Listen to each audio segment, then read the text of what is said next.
আসসালামু আলাইকুম রহমতুল্লাহি ওয়া বারাকাতু।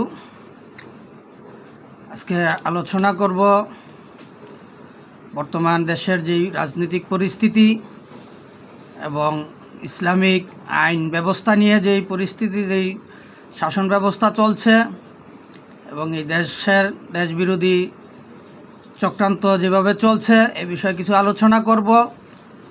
আশা করি সবাই মনোযোগ দিয়ে শুনবেন এবং আমার কথাগুলো বিবেচনা করবেন। আজকে দেখেন, বর্তমান যে পরিস্থিতি চলছে এই পরিস্থিতি আসলে একজন সচেতন নাগরিক হিসাবে কথা না বলে পারতেছি না,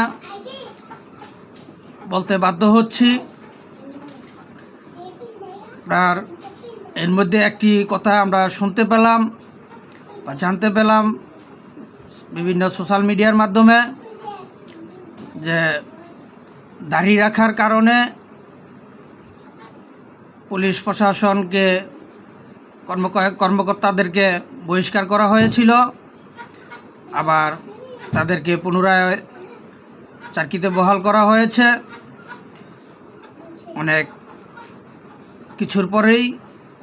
তাই এই যে আজকে কারা, আমরা কি দেখলাম, কি বুঝতে পারলাম, আমরা জুলাই আগস্টের আন্দোলনের সময় আমরা যেই বৈষম্য বিরোধীর কথা শুনে আসছিলাম, ইসলামের আইন ব্যবস্থা, শাসন ব্যবস্থার কথা যেগুলো শুনে আসছিলাম, আজকে আমরা কি দেখতে পাচ্ছি, এগুলোর সব বিপরীত হতে যাচ্ছে।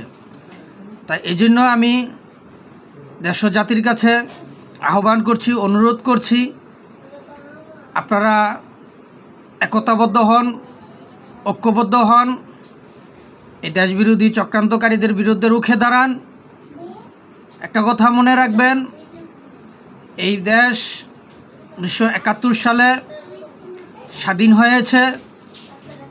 বাংলাদেশের স্বাধীনতার স্থীপিত নেতা, বাংলাদেশের জাতির পিতা, জাতির জনক বঙ্গবন্ধু শেখ মুজিবুর রহমানের নেতৃত্বে, মুক্তিযুদ্ধের চেতনায় এবং 30 লক্ষ শহীদদের বিনিময়, 2 লক্ষ মা বোনদের ইজ্জতের বিনিময় আমরা এই স্বাধীন বাংলাদেশ পেয়েছি। আমরা 72-এর সংবিধান পেয়েছি, আমরা বঙ্গবন্ধুর নেতৃত্বে ইসলামিক রাষ্ট্র পেয়েছি, ইসলামিক আইন শাসন ব্যবস্থা পেয়েছি। আমাদের সেগুলোকে ধরে রাখতে হবে এবং বর্তমান যে জুলাই আগস্টের আন্দোলনে আমরা দেখেছি অনেক আলেম ওলামাই আপনারা আওয়ামী লীগ সরকারের বিরুদ্ধে কথা বলেছেন।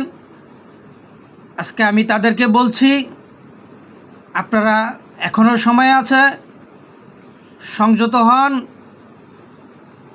এই বর্তমান যে দেশবিরোধী চক্রান্তকারীরা ইসলামের বিপক্ষে কাজ করতে চাচ্ছে, আপনারা তাদের বিরুদ্ধে সোচ্চার হন।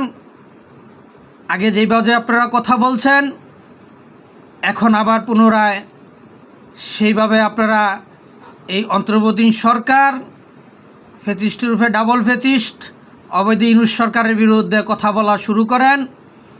দেশটাকে বাঁচান। যদি মরতে হয়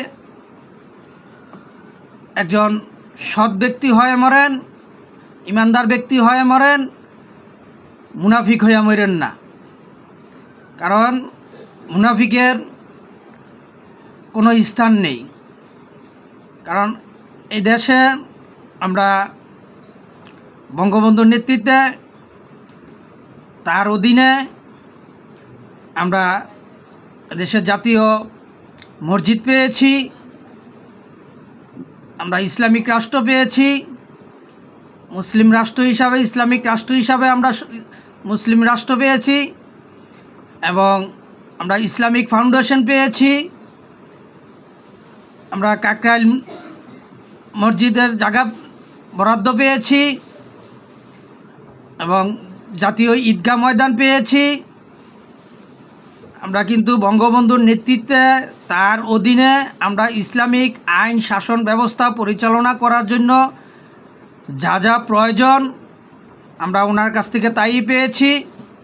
ইসলামিক রাষ্ট্র হিসাবে তাই উনি গড়ে দিয়ে গেছেন।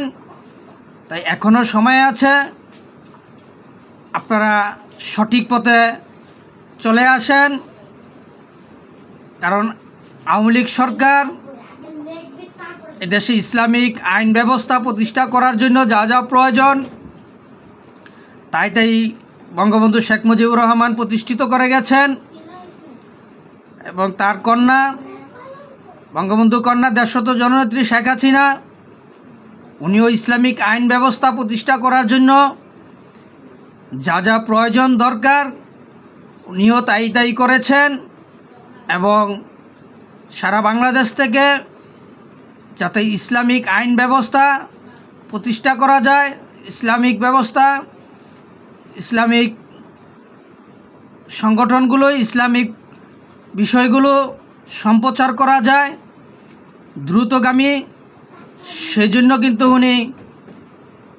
560টি মসজিদ করেছেন, মডেল মসজিদ করে দিয়েছিলেন।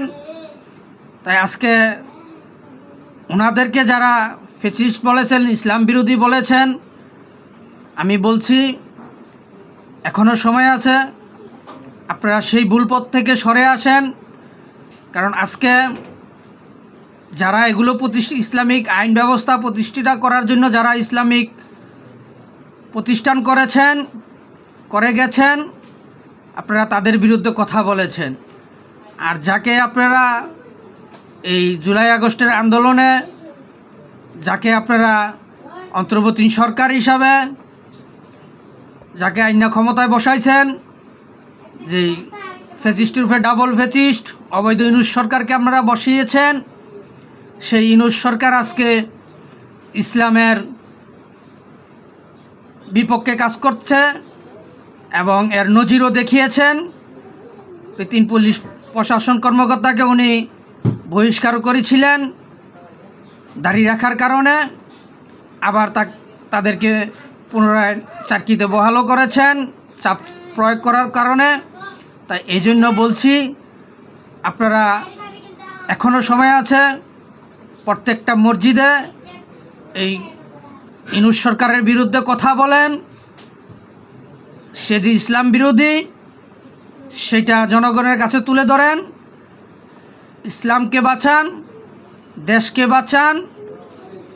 কারণ এই দেশে একটা কথা মনে রাখবেন, এই দেশে বাংলাদেশ নিয়ে এবং মুক্তিযুদ্ধ নিয়ে, ইসলাম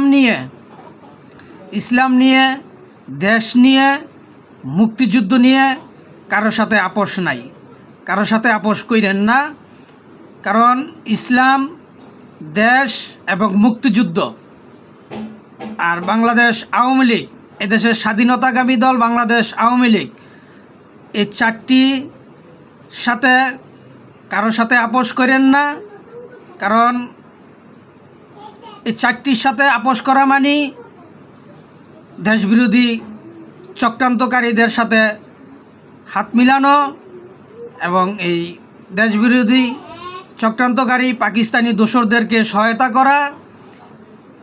এটাই জন্য বলছি যে মুনাফিক হয়েন না, মুনাফিক না হইয়া, আলেম নামে ঝালেম না হইয়া আপনারা সঠিক পথে চলে আসেন এবং সঠিক কথা তুলে ধরেন, এই দেশবিরোধী চক্রান্তকারীদের বিরুদ্ধে কথা বলেন, রুখে দাঁড়ান, দেশটাকে বাঁচান। ইসলাম, দেশ, মুক্তিযুদ্ধ এবং বাংলাদেশের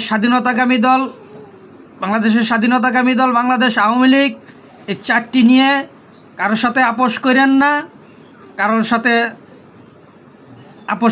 না, কারণ এই 4টি নীতি যদি আপনারা ভুলে গিয়ে কারোর সাথে সমঝোতায় আসেন তাহলে সেটা হবে মির্জাফরি, মুনাফিকি করা।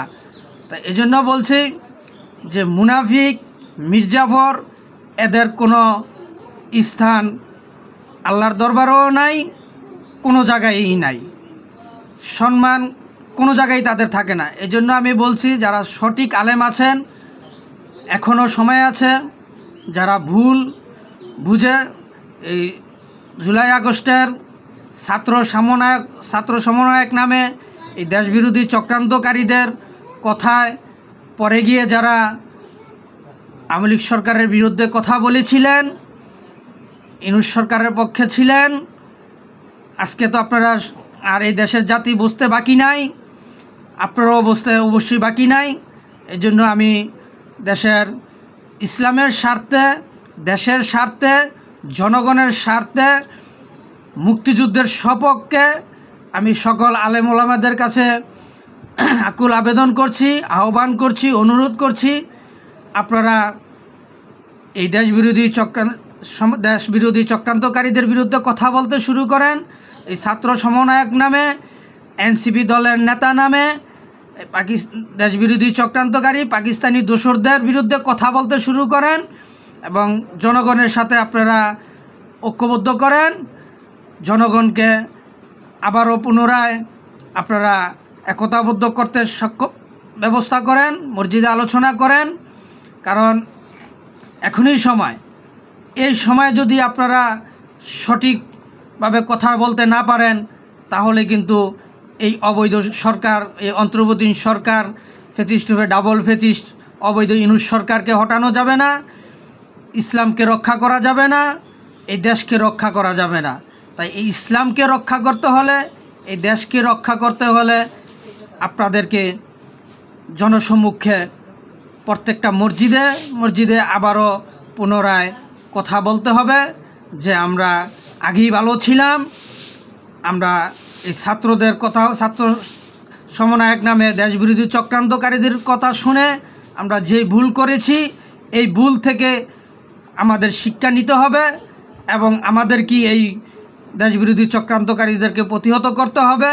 আপনারা এই কথাগুলো বলেন, দেখবেন অবশ্যই জনগণ আপনাদেরকেও ক্ষমা করবে, আমাদের আওয়ামী লীগকেও ক্ষমা করবে এবং এই ইসলামের পক্ষে, দেশের পক্ষে, মুক্তিযুদ্ধের সপক্ষে এই দেশের সর্বস্তরের সচেতন জনগণ কাজ করবে, এটাই আমার আশা।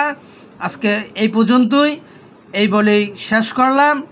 আমার কথায় যদি কোনো ভুল ত্রুটি হয়ে থাকে দয়া করে আমাকে ক্ষমার দৃষ্টিতে দেখবেন, আমার ভুলগুলো সংশোধন করার সুযোগ দিবেন, এই বলেই শেষ করলাম। জয় বাংলা, জয় বঙ্গবন্ধু, জয় হোক সর্বস্তরের সচেতন জনগণের। আবারও জিতবে এবার নৌকা ইনশাআল্লাহ। আসসালামু আলাইকুম ওয়া রাহমাতুল্লাহি ওয়া বারাকাতুহু।